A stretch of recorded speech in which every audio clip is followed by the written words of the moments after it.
Bonjour à tous. 2 sondages en 48 heures à Montpellier. Une grenade politique lancée sur un candidat. Aucun doute, la campagne des élections municipales a pris une nouvelle dimension cette semaine et nous nous retrouvons pour la décrypter. Toute l'actu des municipales dans le Gard et l'Hérault en partenariat avec Midi Libre. Et pour le quotidien régional, il est de retour sur ce plateau. C'est Arnaud Beaucomont. Bonjour Arnaud. Bonjour Olivier. Et ils sont là aussi impatients de livrer leur analyse. Vous les connaissez maintenant, nos 2 experts, le politologue Michel Crespi. Bonjour Michel. Bonjour. Et puis Laurent Blondiot. Bonjour Laurent, Bonjour. Consultant en communication pour l'agence Wonderful. Vous allez nous parler cette semaine des images et de l'image des candidats, une image et une spontanéité sous contrôle des équipes de campagne. On en parlera tout à l'heure. Et puis bien sûr, un invité politique, c'est vous, Yvan Lachaud. Bonjour. Bonjour Olivier. Président UDI du Gard, adjoint au maire de Nîmes, Jean-Paul Fournier, et en campagne avec lui sur une liste commune UMP-UDI pour l'élection municipale nîmoise. Nous allons en parler dans un instant. Mais d'abord, cette polémique à Montpellier et le courrier d'un chef d'entreprise, Moed Altrad, président du MHR, le club de rugby. Il accuse très directement le président de l'agglo socialiste, Jean-Pierre Moore, candidat au municipal, alors d'un certain nombre de choses, de ne pas tenir ses engagements financiers. Je cite, il paralyse le développement du club, il parle aussi de fausse facturation. Michel Crespi, c'est un coup dur pour Jean-Pierre Moore? Ah bah, c'est pas agréable pour lui, ça c'est certain.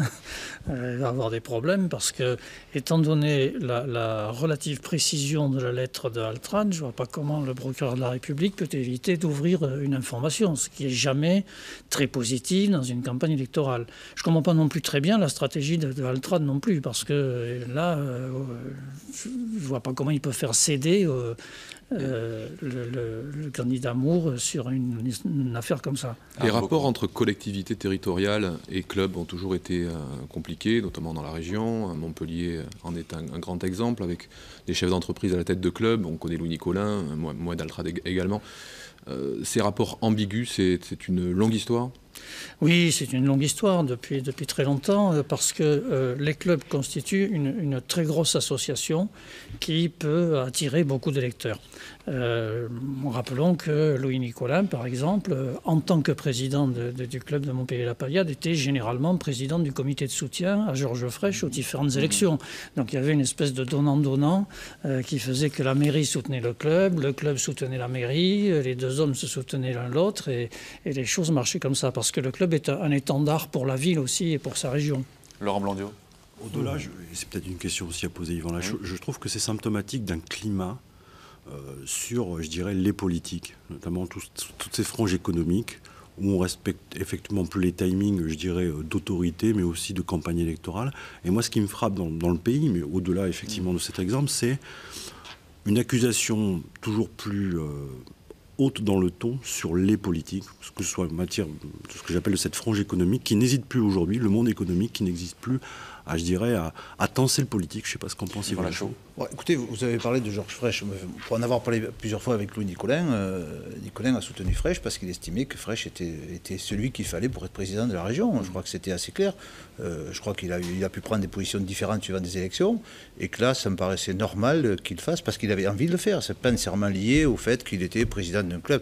Alors c'est vrai que ça a arrangé Georges Frêche parce que Nicolin, c'est une stature, mais je crois aussi qu'il faut laisser la liberté d'expression à des hommes et à des femmes, qu'ils soient présidents ou non d'associations. Là, aujourd'hui, on a un président d'association qui dénonce un certain nombre de choses. C'est à la justice de faire son boulot. Moi, j'ai rien à commenter. Voilà, il faut que chacun prenne ses responsabilités. On va avancer, on va parler des sondages, parce qu'il y a eu quand même, je le disais tout à l'heure, 2 sondages en 48 heures. Le premier, alors 2 sondages commandés par des candidats. Le premier, on le voit, commandé par le candidat Philippe Sorel, divers gauche. Un sondage IFOP qui a été publié par Midi Libre. Donc le candidat justement qui commande le sondage prend 5 points au passage. Il passe de 12 à 17% par rapport au sondage du mois de janvier. Un tassement de Jean-Pierre Moore, de Jacques Domergue et de Muriel Ressiguet de 1 point chacun par rapport au mois de janvier. Le Front National recule de 3 points puisqu'il était à 16%. Et puis Joseph Francis, UDI, qui n'était pas déclaré encore lors du sondage du mois de janvier, est maintenant effectivement à 2% sur ce sondage. Michel, sur ce sondage, un mois, jour pour jour, après celui qui avait été diffusé par Midi Libre aussi au mois de janvier. En un mois, il peut se passer beaucoup de choses. Des candidats qui tout à coup gagnent 10-15 points et puis qui les reperdent. On a vu beaucoup, Chevènement et bien d'autres, qui se poussaient beaucoup et puis qui retombaient aussi rapidement. Il est possible, si la chose se confirme et si effectivement Sorel et Francis font de bons scores, ça sera peut-être l'indice d'une espèce de rejet de l'ensemble des partis politiques institutionnels au hasard de dissidents. Laurent Blondiau. On avait vu ce phénomène au moment des élections présidentielles, c'est les sondages qui donnent le tempo de la campagne. On assiste aujourd'hui à ce même phénomène au niveau des grandes métropoles. Je pense à Paris, quasiment 2 sondages par semaine. Montpellier aujourd'hui, c'est Marseille effectivement. Et j'ai l'impression que de fait l'électeur, on est quand même à 7 semaines, je crois, ou à 7 semaines quasiment du premier tour, donc il y a encore le temps de s'expliquer, de présenter son programme. Mais moi, ce que je remarque, c'est effectivement, c'est le sondage maintenant qui donne le tempo de la campagne. Ça veut dire qu'il faut faire campagne différemment, de mon point de vue, pour les candidats. Pas de sondage à Nîmes. Yvan Lachaud, il n'y en aura pas commandé par le candidat Fournier? Non, on n'a pas commandé de sondage. D'abord parce que je pense qu'un sondage, ça donne un éclairage à un instant T. Comme le disait Laurent Blondiau, on a malheureusement des campagnes qui aujourd'hui sont pilotées et par les sondages et par les médias. Donc je crois qu'on est en campagne, on a à dire un certain nombre de choses à nos concitoyens et puis après on verra bien. Sur cette histoire-là, si on regarde d'un sondage à l'autre, le premier étant Opinionway, je crois, sur Montpellier, effectivement on a Joseph Francis et Sorel qui jouent le yo-yo sur ces 2 sondages-là. Bon, écoutez, qu'est-ce que ça veut dire à 8 jours près ou à 15 jours près? Ça ne veut pas dire grand-chose. Les résultats, à mon avis, vont encore beaucoup évoluer d'ici la campagne, d'ici la municipale. On va voir le sondage justement publié ce matin dans Midi, ce jeudi matin, commandé cette fois par Joseph Francis. Alors, il y a 2 scénarios possibles, avec ou sans Philippe Sorel. Si Philippe Sorel est là, il fait 20%, donc il prend encore effectivement, il gagne du terrain encore par rapport au sondage d'il y a 48 heures. Muriel Resiguier, par contre, effectivement, perd beaucoup de terrain, 5%. Jean-Pierre Moore gagne 1 point. Joseph Francis, qui était à 2%, prend 5 points. Et puis Jacques Domergue reste à peu près au même niveau. Franck Jamet perd encore 2 points par rapport au sondage publié il y a 2 jours. Au-delà de ces chiffres-là, il y a aussi derrière, enfin en tout cas dans l'étude globale, des études de notoriété sur l'image aussi des candidats. Et là, les analyses sont un petit peu différentes. Laurent Blondiau. Oui, je pense que c'est la partie la plus intéressante. Il manque toujours d'ailleurs dans ces sondages une question, c'est l'intérêt de la population sur l'abstention ou un vote. On ne l'a pas. Donc moi, je en notoriété, c'est Jacques Domergue qui est en tête à chaque fois. Et effectivement, la notoriété, je pense que ça doit donner des indications, pour le coup, en termes de communication politique, je dirais, de campagne aux candidats, et singulièrement pour Jean-Pierre Moore, qui effectivement en notoriété est dépassé par Domergue, sur des attendus sur la préoccupation, je dirais, quotidienne par rapport aux gens, y compris sur l'honnêteté. Il y a besoin, à mon avis, pour Jean-Pierre Moore d'entrer beaucoup plus activement en campagne. La seule question qui a toujours donné le résultat, c'est de qui souhaitez-vous la victoire? Pas pour qui allez-vous voter, mais de qui souhaitez-vous la victoire? Et ça a toujours donné, dans tous les sondages, le résultat final. Le climat, oui, Yvan Lachaud, une réaction. Non, simplement les centristes montpelliérains ont le choix, puisque l'UDI a donné 2 investitures. L'une, je préfère anticiper sur votre question. L'UDI a donné, à mon grand étonnement, mardi en commission d'investiture, à la fois la possibilité à Jacques Domergue de partir sur une étiquette UMP-UDI, et à la fois Joseph Francis de partir aussi. Donc voilà, au 2e tour, on verra, mais Anne Brissot est aussi investie par l'UDI pour partir avec Jacques Domergue. C'est très clair. C'est compliqué.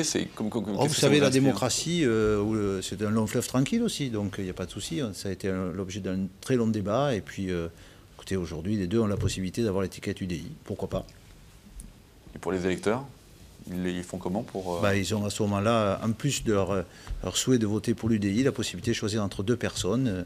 Une dame qui s'appelle Anne Brissot et un homme qui s'appelle Joseph Francis. Et ça s'était déjà produit, Balladur et Chirac. Bien sûr. Et on le voit aussi pour d'autres partis, comme le Parti communiste, qui a effectivement des représentants sur plusieurs listes, à Montpellier comme à Nîmes d'ailleurs. Oui, Arnaud Beaucomont. À Montpellier, la droite arrive divisée, en tout cas sur le papier au premier tour. Dans les 3 grandes villes bastions dans la région, Nîmes, Perpignan, Béziers, il y a une forme d'union sacrée, quitte à avaler quelques couleuvres. C'est le cas de Raymond Coudert à Béziers. D'une certaine façon, Jean-Paul Fournier avale aussi quelques couleuvres. Vous ne l'avez pas ménagé. Il vous propose, en cas d'élection, la présidence d'agglomération. Cette union sacrée était nécessaire, impérative à vos yeux? Vous savez, je crois qu'il y a des moments où il faut faire 2 colonnes. La colonne de vos ambitions personnelles et la colonne de la réalité politique. sais à peu près de quoi je parle. J'ai vécu des législatives juste un peu compliquées, comme tous les députés qui étaient en triangulaire. Et nous sommes pas sur une élection législative, c'est pas tout à fait comparable, mais nous sommes avec un risque majeur du Front National aujourd'hui, parti que je combats personnellement, eu égard aux propos de Jean-Marie Le Pen qui n'ont jamais été démentis. Donc pour moi, c'est irrecevable. Donc si nous partions séparés, parce qu'on a quand même là fait des sondages, et Jean-Paul Fournier et moi-même, nous arrivions derrière le Front National. Et pour moi, c'était insupportable. Donc à ce moment-là, il faut mettre un peu ses égos de côté. Jean-Paul Fournier a souhaité faire un 3e mandat. Je pensais qu'il pouvait ne pas le faire et qu'on travaille autrement. Dont acte, on a trouvé un accord intelligent, avec de part et d'autre des sacrifices, mais ça fait partie de la vie. Et je suis très heureux aujourd'hui qu'on ait trouvé cet accord qui nous permettra, si nous gagnons, de à la fois piloter la ville et l'agglo, chacun effectivement avec nos responsabilités propres, mais avec une volonté d'avancer tranquillement. Parce qu'aujourd'hui, le problème, c'était pas que le Front National puisse être élu à Nîmes, c'est que par défaut, effectivement, la gauche pouvait être élue à Nîmes. Et votre regard sur Raymond Couder et sur ce qu'il vit en ce moment? Un commentaire? Écoutez, je crois qu'il vit des choses difficiles, mais je pense aussi qu'il a travaillé assez longtemps avec Élie Abou pour qu'un certain nombre de choses soient partagées, même si c'est compliqué. Raymond Couder est sénateur. Voilà, Élie Abou s'est repositionné. Béziers est une chose un peu compliquée, où là aussi, quand même, on a un risque fort avec une personnalité forte du Front National. Et là, il y avait aussi des dispositions à prendre. Je crois qu'ils les ont prises. Soutenu par le Front National, à Béziers. Robert Ménard se défendant d'être... Oui, notamment par le Front National, mais pas uniquement par d'autres formations politiques. Moi, je veux bien, mais quand on est soutenu par le Front National, on est soutenu par le Front National. Il faut oser le dire quand même aussi, d'accord? Donc après, les électeurs ont la capacité, ont le choix, et ils sont libres de leur vote. Mais moi, j'ai des idées claires là-dessus. Michel Crespy, Yvan Lachaud parlait de réalité politique, même si effectivement on n'a pas totalement des affinités les uns et les autres, mais en tout cas il y a une réalité politique à un moment donné, c'est vrai? Bah, évidemment, c'est vrai. Et il faut se plier à cette réalité politique. Mais bien sûr, si on ne faisait d'alliance qu'avec les gens qu'on aime bien, il n'y aurait pas beaucoup d'alliances. Hein, mais il faut qu'après que ça fonctionne dans la vie de tous les jours et dans le fonctionnement de tous les jours. Mais ça fonctionne parce que vous savez, c'est une charge dans laquelle chacun doit faire son travail. On n'est pas supposé s'aimer, pas plus que dans un bureau ou dans une entreprise. À un certain moment, vous travaillez avec des gens que vous appréciez, d'autres que vous appréciez moins, d'autres que vous détestez, et puis vous faites le boulot tous ensemble. En politique, c'est exactement pareil. Avec plus ou moins de facilité dans la chose. Ça se voit plus, c'est tout. Moi, ça fait 12 ans que je travaille avec Jean-Paul Fournier. On n'a pas la même vision des choses sur un certain nombre de points. On a eu au moins l'honnêteté de dire quand on n'était pas d'accord l'un et l'autre. Et je ne vois pas pourquoi j'aurais caché un certain nombre de désaccords, même dans une gestion commune. Parce qu'alors, ça veut dire soumission. Il n'est pas question de se soumettre. Je pense qu'on est capable de se retrouver sur un minimum commun. Voilà. À partir de ce moment-là, on est capable de ne pas mentir à nos électeurs, de dire, moi, je n'ai pas été d'accord au début sur un certain nombre de choses, notamment sur des investissements importants. Voilà, on en a discuté, on est tombé d'accord aujourd'hui, on est tombé d'accord sur une répartition des responsabilités. Voilà, mais écoutez, vous savez, il y a des mariages de raison qui tiennent aussi longtemps que des mariages d'amour, hein, d'accord? Donc on peut vivre des mariages de raison. Vous parliez du Front National, du rôle sur Nîmes. Il y a le rôle du Front National de façon globale dans le Gard, hein, qui va avoir une influence certaine sur des villes, hein, on le sait, à Beaucaire, à Vauvert, à Saint-Gilles. Quel regard vous portez justement sur tout cela?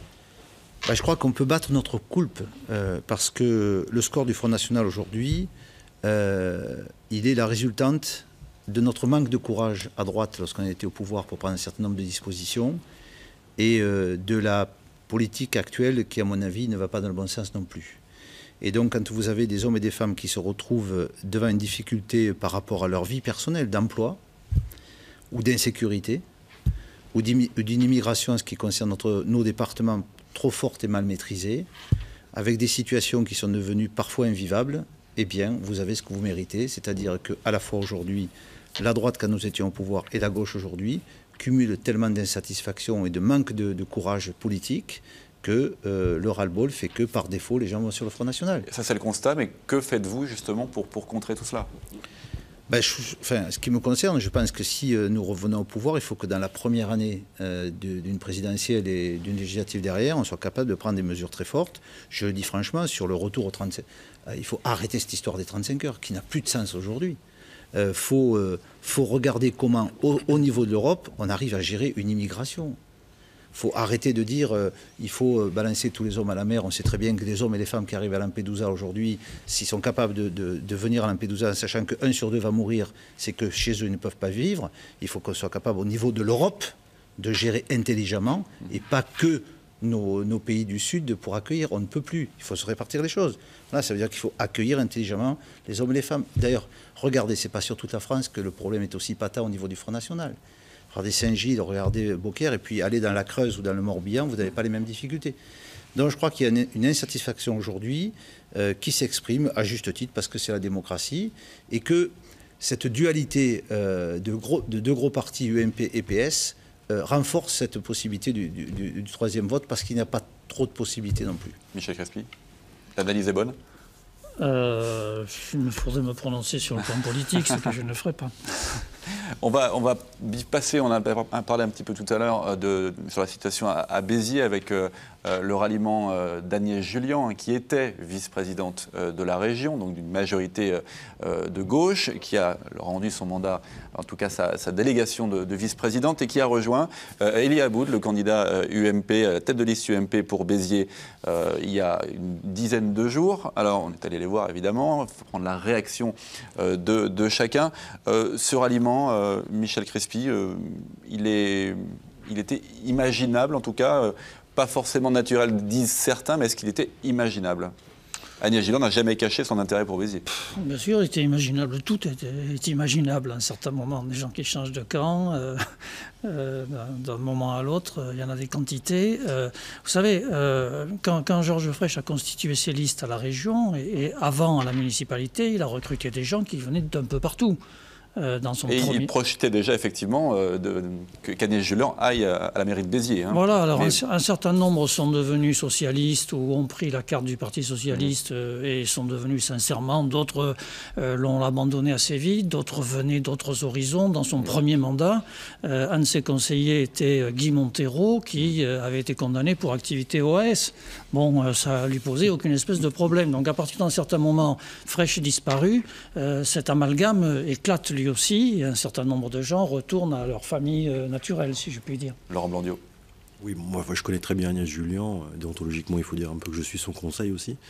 Je crois que c'est aussi l'émergence de la société civile qu'on a trop souvent contenue dans un coin de la politique et de s'en servir quand on en avait besoin. Agnès Jullian, ce qui la caractérise, c'est la liberté. La liberté effectivement de s'engager en 2010 aux côtés de Georges Frêche sur la base d'un programme touristique. La liberté aujourd'hui de s'engager avec son association pour Béziers. Je dis bien pour Béziers. Mais quand on est vice-président, c'est pour ça que le mot ralliement est quand même un petit peu politisé. Oui, mais le mot ralliement me va pas, parce que je pense qu'il va falloir s'habituer, et je pense que de toute façon c'est aussi ce que disait Yvan Lachaud en matière de crise politique, c'est que de fait qui s'exprime dans ce pays, il va falloir s'habituer à ce que des gens de la société civile à un moment donné puissent s'organiser, puissent apporter leurs idées, peut-être différemment qu'ils ne l'ont fait par le passé, où effectivement on voyait les choses par le biais de ralliement. Le contexte concernant Agnès Jullian était effectivement compliqué puisqu'elle était en position farouche et frontale avec Raymond Couder et donc avec la municipalité UMP qu'elle rejoint aujourd'hui, en tout cas sur une liste commune. On va écouter les réactions, on va les écouter effectivement, Agnès Jullian, Elie Aboud et puis Robert Ménard et Jean-Michel Duplat, des réactions recueillies cette semaine à Béziers. J'ai été élue en 2010 derrière Georges Frêche dans une majorité certes de gauche, mais moi je n'ai jamais siégé en tant que personnalité de gauche. J'ai toujours siégé en tant que personnalité de la société civile. C'est aujourd'hui comme ça que je siège sur les bancs de l'Assemblée régionale et en même temps j'y suis derrière, je suis derrière Christian Bourquin et derrière la politique qu'il mène depuis l'origine. Moi j'ai besoin aujourd'hui de mutualiser les moyens, d'avoir ces talents de la société civile avec moi en tant que potentiel futur maire. Voilà ce que ça représente. Ça représente l'ouverture, ça représente les talents et l'expertise pour l'avenir, pour le Biterrois. Voilà, tout simplement.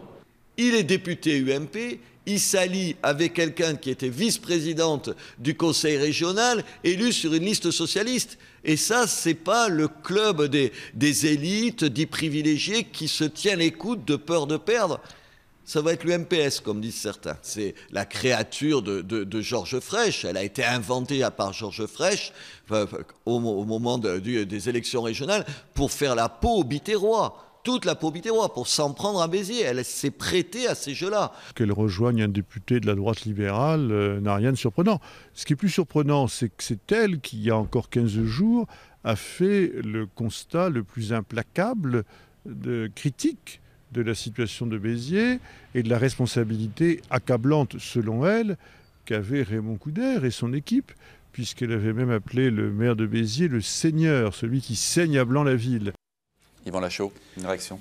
Juste, si on veut le regarder au niveau national, qui aurait pu dire que l'UMP ou l'UDI soutiendrait François Bayrou à Pau, alors qu'il y a quelques mois, François Bayrou appelait à voter François Hollande.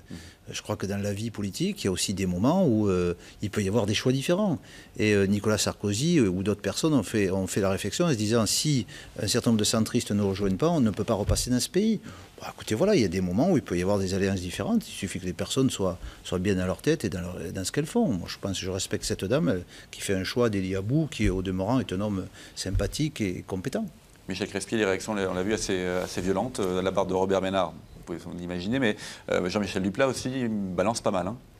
Oui, je ne sais pas si ça va compter énormément. Je veux dire que quand les électeurs se prononcent sur les municipales, ils votent pour un maire en réalité. Et le reste de la liste, bon, ça joue à la marge, c'est une petite manière, mais pas de façon fondamentale.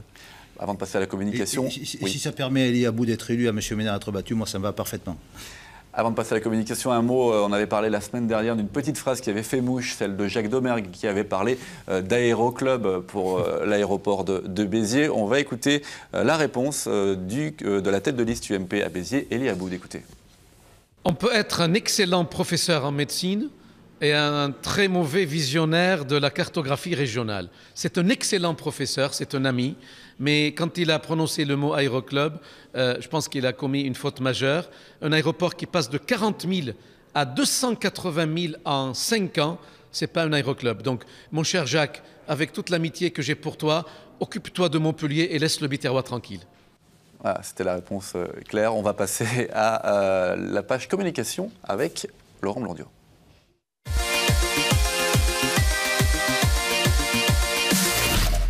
Laurent, la communication par l'image est-elle vraiment si spontanée que les candidats veulent bien le dire? Alors c'est vrai qu'on assiste cette année pour les élections municipales à un foisonnement d'images très contrôlé par les candidats par le biais de comptes, ce qu'on appelle les comptes Instagram ou par le biais de Facebook et Twitter. Et c'est vrai qu'on n'avait pas vu ça en 2008. Bien entendu, les outils numériques le permettent aujourd'hui. Et donc, vous savez que le premier communicant, c'était Confucius, hein, une image vaut 1000 mots. Et c'est vrai qu'il y a une tendance à une surreprésentation de l'image des candidats, notamment leur site internet. On va voir quelques exemples. Mais ce que je voulais vous dire, voilà, c'est puisque l'image est maîtrisée par les équipes des candidats, on l'a vu encore une fois, et tout cela, c'est aussi... C'est comme les sondages, on l'a vu aux élections présidentielles avec la production vidéo maintenant qui fait partie des candidats. On l'a vu le dernier, par exemple, meeting de NKM, les images télévisées étaient de la production. Là, on voit le maire de Lyon. Hein. On voit le maire de Lyon Gérard qui visite une école maternelle. On a vu avant une dame qui disait « je soutiens Alain Juppé ». On va voir aussi monsieur, je crois, Menucci qui mange sur le Vieux-Port. Ça fait photo volée voilà. un peu. Mais ce que je veux dire, et moi j'ai une pensée pour mes amis photojournalistes, reporters photojournalistes, notamment parce qu'il y a un vrai travail photographique en matière de journalisme politique qui a tendance à baisser et on donne, je dirais, le candidat sur tous les sites aujourd'hui. Suivez la campagne en photo. Anne Hidalgo, elle pose quand même. Hein. Alors là, Anne Hidalgo, elle est formidable avec un boucher ou je ne sais qui du coin. Ce que je veux dire, c'est on perd en spontanéité et il y a un plus grand contrôle de l'image et je trouve que ça, à un moment donné, trop c'est trop de mon point de vue.